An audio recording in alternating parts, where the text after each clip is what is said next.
E aí, galerinha, espero que todos estejam bem. Na aula 17, nós vamos começar a estudar ligações químicas. E esse assunto vai se estender por mais umas 2 ou 3 aulas. Nessa aula especificamente, na aula 17, nós vamos ver apenas uma introdução sobre o tema. A ideia dessa aula é responder a essa questão que eu coloco aqui para vocês. Por que a maioria dos átomos se liga entre si? Ou seja, raramente a gente encontra átomos isolados, não ligados na natureza. Por que isso acontece? Aqui eu apresento para vocês diversas substâncias com as quais a gente entra em contato no nosso dia a dia. Na realidade são 3. A última ali não é tão comum no nosso dia a dia. Mas a gente bebe água, nós respiramos o ar atmosférico, que contém gás oxigênio, nós eliminamos durante a nossa respiração o dióxido de carbono, ou gás carbônico, que também está presente no ar, e aqui todas essas substâncias são formadas por moléculas. Lembrando que a gente definiu inicialmente molécula como sendo uma espécie neutra formada pela união de átomos iguais ou diferentes. No caso da substância água, ela é formada por moléculas de H2O, um átomo de oxigênio ligado com 2 hidrogênios. No caso do gás oxigênio, o gás oxigênio é formado por moléculas de O2, 2 átomos de oxigênio unidos entre si. Aqui eu apresento para vocês uma molécula de dióxido de carbono e aqui eu dou o exemplo de uma molécula um pouco mais complicada, que constitui a substância chamada ácido sulfúrico. Notem que o enxofre está ligado com 4 átomos de oxigênio e 2 átomos de oxigênio estão ligados com átomos de hidrogênio. Voltando à nossa pergunta inicial, a questão é a seguinte: por que nós nos deparamos com substâncias e essas substâncias são formadas por átomos conectados entre si? São formadas pela união de átomos iguais ou diferentes? A resposta para essa pergunta é o seguinte: os átomos, ao se ligarem, têm a sua energia potencial elétrica minimizada. Com isso, a estabilidade energética dos átomos aumenta. Tudo que tem menos energia é mais estável energeticamente. Mas o que significa isso, mais estável energeticamente? Tem maior tendência de existir. Com isso, é muito mais frequente nós nos depararmos com átomos conectados do que com átomos isolados. Ah, mas então não existe átomos isolados na natureza? Não, incorreto. Existem átomos isolados na natureza, só que como eles são mais energéticos, eles são instáveis. A tendência é eles se ligarem para diminuir a energia que eles armazenam. Aqui eu coloco para vocês exatamente o que eu acabei de falar, só tome cuidado com essa palavrinha. Aqui eu falo para vocês que os átomos, ao se ligarem, têm as suas energia potencial elétrica minimizada. Minimizada significa diminuída, mas por que ocorre diminuição da energia que os átomos armazenam?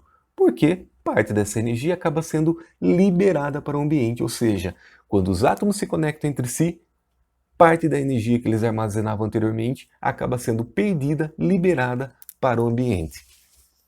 A gente pode representar a conexão entre 2 átomos por meio de uma equação desse tipo aqui. Aqui eu apresento para vocês 2 átomos de hidrogênio isolados que passam a estar ligados formando a molécula de H2, que constitui o gás hidrogênio. E notem que esse processo de formação de uma ligação acontece com perda de energia, com liberação de energia. Assim, houve diminuição de energia durante o processo, já que a energia foi perdida, cedida para o ambiente.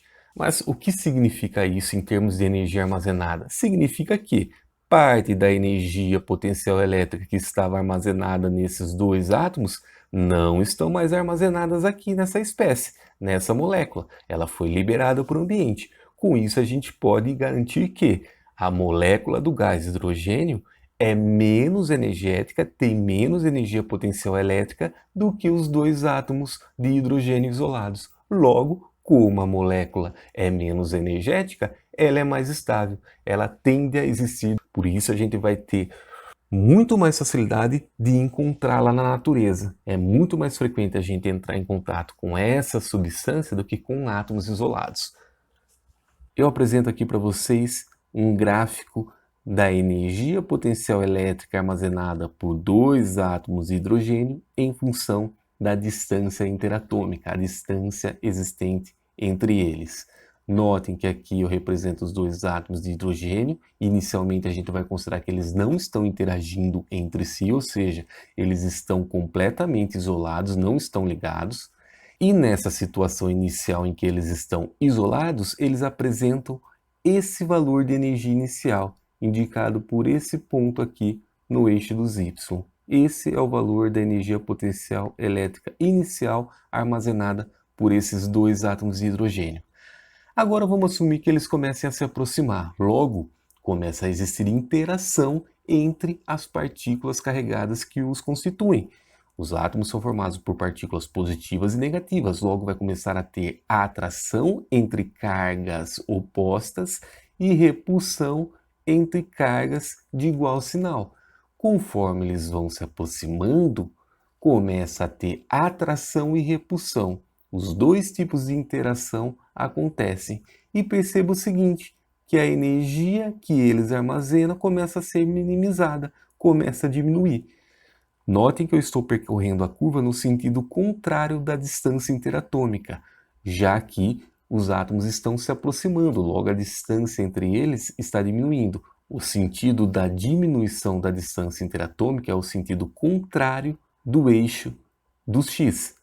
Logo, conforme eles vão se aproximando, a energia vai sendo minimizada. Mas para onde está indo essa energia? Está sendo liberada para o ambiente. Mas ela vai acontecer, essa diminuição vai acontecer de forma indefinida? Para sempre? Não. Chega num dado momento que a gente consegue perceber que ela atinge um mínimo, como indicado aqui pelo mínimo da curva.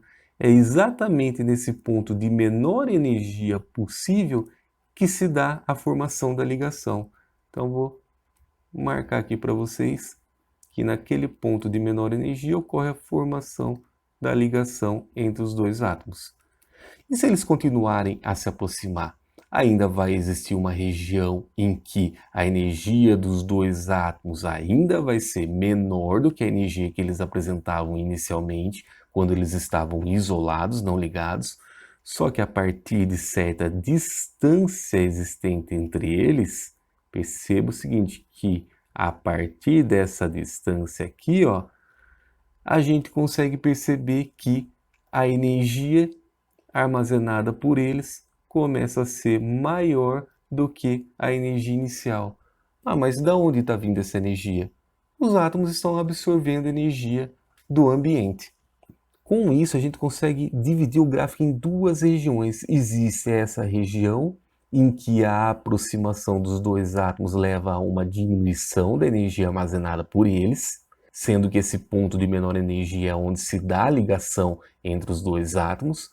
E existe uma região acima aqui da energia inicial em que a energia dos dois átomos, que é a aproximação entre eles, acarreta numa maior energia armazenada por eles em relação ao valor inicial. E importantíssimo, essa região de aproximação que leva a uma diminuição da energia armazenada pelos dois átomos é uma região em que a atração eletrostática é predominante, ou seja, a atração é superior do que a repulsão. A atração predomina, eu vou colocar dessa maneira. E essa região aqui de aproximação que acarreta numa maior energia armazenada nos átomos do que eles apresentavam inicialmente, é uma região em que a repulsão é predominante. Com isso a gente chega na seguinte conclusão: a atração acarreta numa diminuição de energia, na liberação de energia, logo em maior estabilidade, e a repulsão acarreta em um aumento de energia, ou seja, menor estabilidade, mais energia. Só que existem os gases nobres. Lembre que eu falei para vocês que os gases nobres, o hélio, o neônio, o argônio, o criptônio, o xenônio e o radônio, são encontrados em suas formas isoladas. Eles não aparecem ligados com outros átomos na natureza. Para ilustrar o que eu estou falando, aqui eu coloco uma bexiga cheia de gás hélio e aqui uma outra bexiga cheia de gás oxigênio. Notem que o gás hélio é um gás monoatômico, ou seja, ele é formado por átomos isolados no estado gasoso, por átomos de hélio no estado gasoso. Já o gás oxigênio é formado por uma molécula diatômica, ou seja, o gás oxigênio é formado por essas moléculas, por dois átomos de oxigênio conectados entre si. Mas o que explica o fato dos gases nobres atingirem estabilidade energética, serem bastante estáveis, inclusive, mesmo não estando ligados com outros átomos? A gente consegue responder a essa pergunta comparando a estrutura eletrônica dos gases nobres com a estrutura eletrônica dos demais átomos existentes. Então, vou colocar aqui para vocês a configuração desses gases nobres. Aqui eu apresento para vocês a configuração eletrônica em camadas do hélio, lembrando que primeiramente a gente tem que fazer a distribuição em subníveis e depois a gente faz a distribuição em camadas, e sempre seguindo o diagrama de Linus-Pauling, que dá a ordem crescente de energia dos subníveis. Em seguida, eu apresento para vocês a distribuição em camadas no neônio. Note que o neônio só tem duas camadas contendo elétron. Na camada K, 2 elétrons, na camada L, 8 elétrons. Em seguida, eu apresento para vocês a configuração eletrônica em camadas do argônio. O argônio apresenta 3 camadas contendo elétrons. Aqui do criptônio, do xenônio e, por fim, a configuração eletrônica do radônio. Quando a gente compara a configuração eletrônica em camada dos gases nobres com a configuração em camadas dos demais átomos, a gente percebe o seguinte, que os gases nobres, diferentemente dos outros átomos, sempre apresentam 8 elétrons na última camada, com exceção do hélio, que apresenta 2 elétrons na última camada.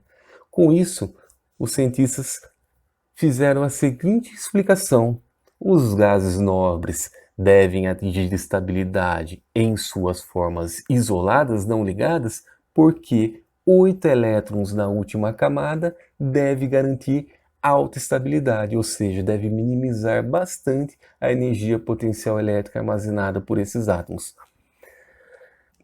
Fazendo um resumo, como é que a gente pode responder a essa pergunta inicial? Por que os átomos se ligam entre si? Ao se ligarem, a gente viu que ocorre uma diminuição da energia armazenada por esses átomos. Tudo que tem menor energia tende a ser mais estável, E o que faz com que essa energia seja minimizada quando os átomos se ligam é a atração eletrostática existente entre eles. Quanto maior for a atração, menor vai ser a energia armazenada pelos átomos. E não se esqueçam, a energia diminui porque parte da energia que eles estavam armazenando é liberada para o ambiente. E como a gente viu anteriormente, 8 elétrons na última camada é uma configuração eletrônica que garante alta estabilidade energética, baixa energia. E é dessa maneira que a gente consegue racionalizar, compreender o porquê que os átomos dos gases nobres são encontrados de forma isolada na natureza. E baseado nessa informação é que surge a regra do octeto, que a gente vai aplicar bastante nas aulas seguintes. Essa regra diz o seguinte: ao se ligarem, os átomos devem atingir configuração de gás nobre. Ou seja, os átomos, ao se ligarem, terão que atingir 8 elétrons na última camada ou 2 elétrons na última camada, como o hélio. Quais são os átomos que atingem a última camada? Pode ser o hidrogênio, pode ser o lítio e pode ser o berílio e o próprio hélio. Os demais átomos vão atingir 8 elétrons na última camada. Só tome cuidado que essa regra do octeto é apenas um guia para a gente tentar racionalizar a maneira com que os átomos se ligam. Nem sempre ela é satisfeita. Existem várias exceções à regra do octeto. Nas aulas seguintes, a gente vai entender como é que se dá a ligação entre os átomos. A gente vai ver que existem 3 explicações possíveis. Existe um modelo, uma explicaçãozinha que é chamada de ligação iônica. Existem outros tipos de ligações entre os átomos que a gente consegue explicar por meio da ligação covalente. E também existe a ligação metálica, que vai conseguir explicar a maneira com que os metais se conectam entre si. Bom, galerinha, chegamos ao final dessa aula 17.